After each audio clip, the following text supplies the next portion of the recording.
Hello, everyone. This video concludes our discussion about diagonalizability.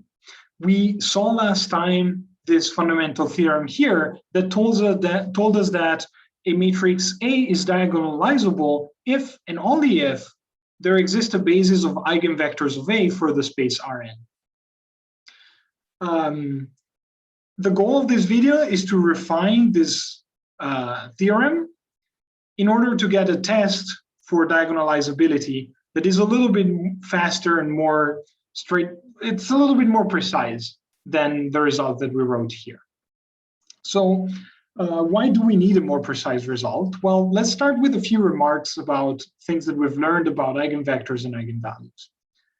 The first observation that I want to make is that if you have two eigenvectors corresponding to distinct eigenvalues, then the two eigenvectors will be linearly independent. I'll try to convince you of why, but before showing you why that is true, let me remind you that it's very important for us to think about linear independence of eigenvectors exactly because our goal to diagonalize matrices is to find bases for eigenvectors. Okay, so let's have a look at why this is true. Suppose I have these two eigenvectors, and suppose that I can write 0 as a linear combination of them. So I can write 0 as AV1 plus BV2. Now to this equality here, I can do three different things. I can multiply everything by A. And if I do that, I get A times 0, but that's 0, equals to A times AV1. But remember that AV1, well, V1 is an eigenvector, so AV1 is lambda 1 V1 plus B. AV2, since V2 is an eigenvector, is lambda 2 V2. I can do two other things to this equation. One is I multiply both sides by lambda 1, and I get that the 0 vector is equal to A lambda 1 V1 plus B lambda 1 V1. I'm multiplying, B lambda 1 V2. I'm multiplying across by lambda 1. And I can multiply across by lambda 2 and get A lambda 2 V1 plus B lambda 2 V2. Now let's compare these three equations. In particular, if I subtract 1 and 2 from one another, I get that 0, which is 0 minus 0, is equal to, well, let's see. I have A minus lambda V1, lambda 1 V1 here, and A minus lambda 1 V1 here. So those will cancel. And what I will be left with will be B times lambda 2 minus lambda 1 times V2 from the terms B lambda 2 V2 and B lambda 1 V2. I can factor out a BV2 and I get lambda 2 minus lambda 1. Now let's have a look at what happens here. Lambda 2 minus lambda 1 is different from 0 because we're supposing that lambda 1 and lambda 2 are different. V2 is different from 0 because it's an eigenvector, and eigenvectors are non-zero. But then the only logical conclusion is that B is equal to 0. If I repeat the same argument subtracting 1 and 3, then the only summands that don't cancel are the ones with the V1. So I get A times V1 times lambda 1 minus lambda 2. And I can repeat the same argument and say that since lambda 1 minus lambda 2 is non-zero and V1 is non-zero, then A must be 0. But then if A and B are both 0, we just proved that V1 and V2 are linearly independent. That's the end of the proof. Let's just say the result once more. Distinct eigenvalues have linearly independent eigenvectors.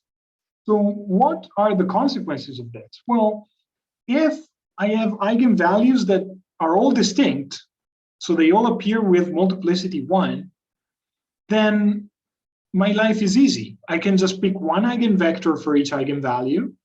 I'll pick n of them, and I will find a set of n linearly independent vector. So by the theorem above, eigenvectors are linearly independent, so they are bases, so A is diagonalizable. There's a problem here when the eigenvalues are repeated.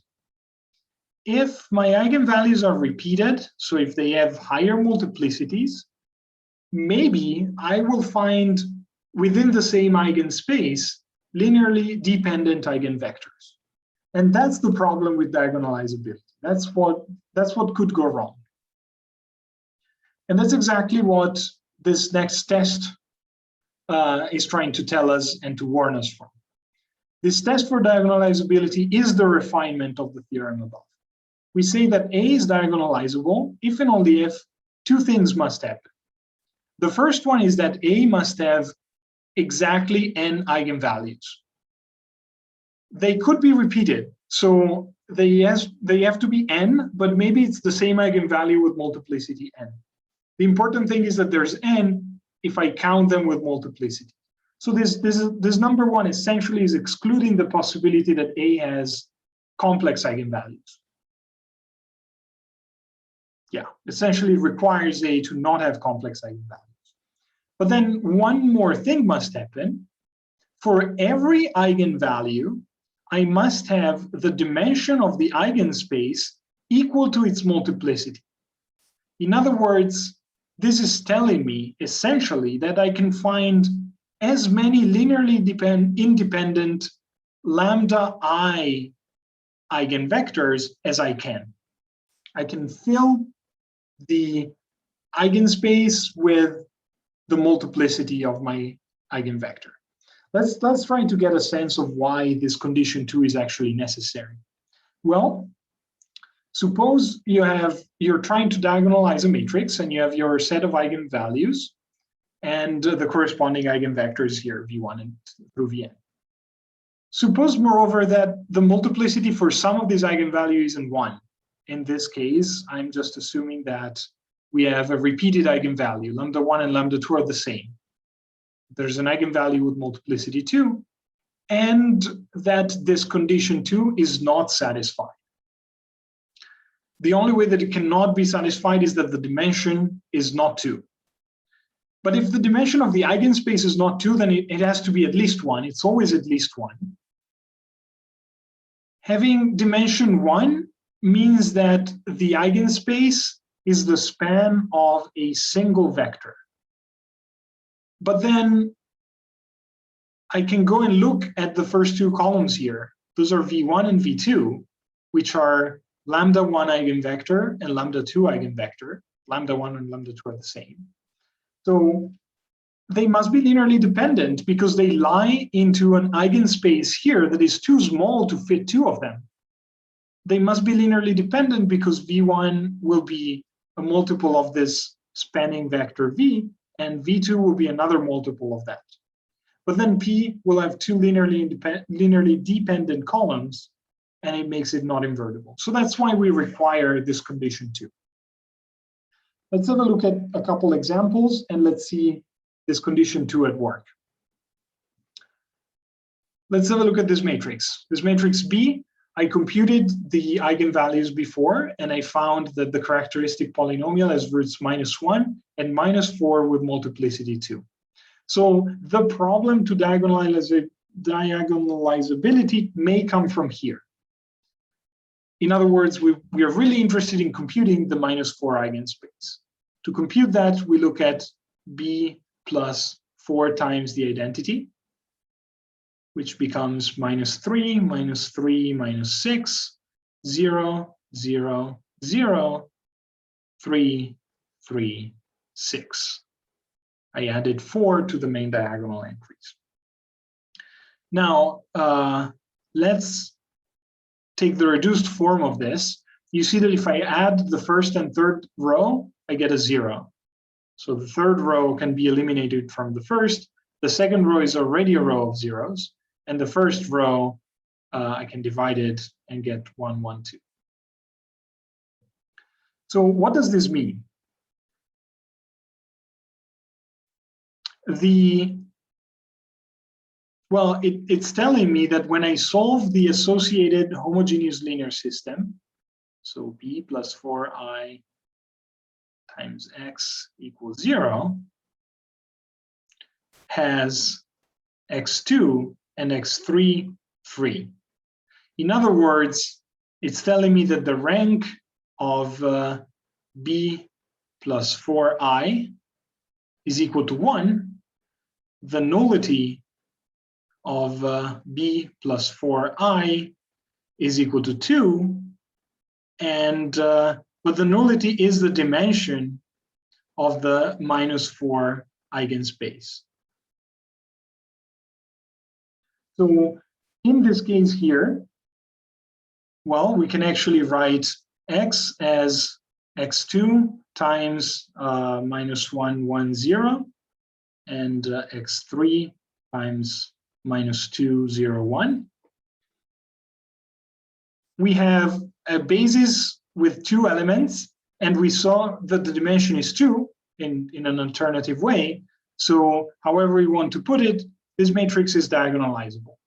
So B is diagonalizable.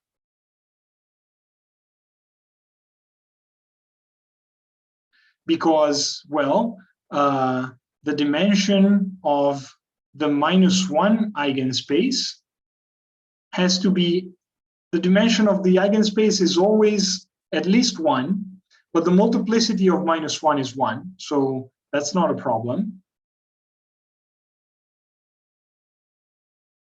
Of -1, and the dimension of -4 eigenspace, as we computed, is equal to 2, which is the multiplicity of -4. So the theorem, the test for diagonalizability applies. Here's another example, and we'll see that this is not diagonalizable instead. You see, this is another matrix, C. It has the same characteristic polynomial, the same eigenvalues with the same multiplicities. However, when I go and look for C plus 4i, let's see what happens. If I add 4 to that, I get -2, -3, 1, 5, 2, -1, 2, 3, -1. Now, when I try to do row operations on this, well, I can see that the last one becomes a row of zeros by adding it to the first row. And then, well, let's clean it up a little bit more.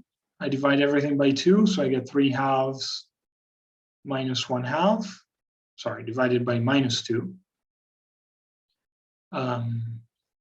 And then I want to eliminate the second row with that. 1, 3/2 -1/2.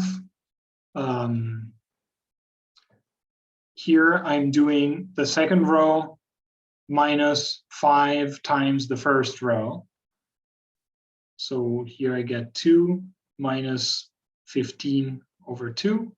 And here I get -1 plus 5/2, 0, 0. Let me clean this up. We get 1, 3/2 -1/2, 0. This is -11/2. And here we have -1, that's 3/2.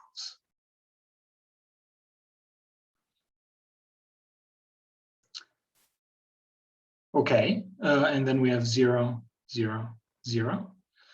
We could go further, but it doesn't matter because we can already see here that these two columns are linearly independent. In other words, the rank of C plus 4i cannot be 1 because there's 2 linearly independent columns. It cannot be 3 because otherwise the nullity would be 0, and we know that the eigenspace is not empty. So the rank of this matrix has to be 2, which implies that the nullity of C plus 4I is equal to 1, but this is the dimension of the -4 eigenspace. Or in other words, yeah, which is different from 2, which is the multiplicity of -4 in this case. If you want something more explicit from this row reduction to echelon form, you'll find that X3 is free. And it's the only free one because this is a pivot. These two are pivot. So having only one free variable tells you that the null space has dimension 1. In other words, the nullity is exactly equal to 1. The conclusion here is that C is not diagonalizable. And the reason why that's the case is that we have the following situation. We have eigenvalues -1 and -4. The multiplicity of -1 is 1, so the eigenspace will have to be 1 for sure. The multiplicity of -4 is 2, but the dimension of the eigenspace is only 1. So this mismatch makes it impossible for us to diagonalize them.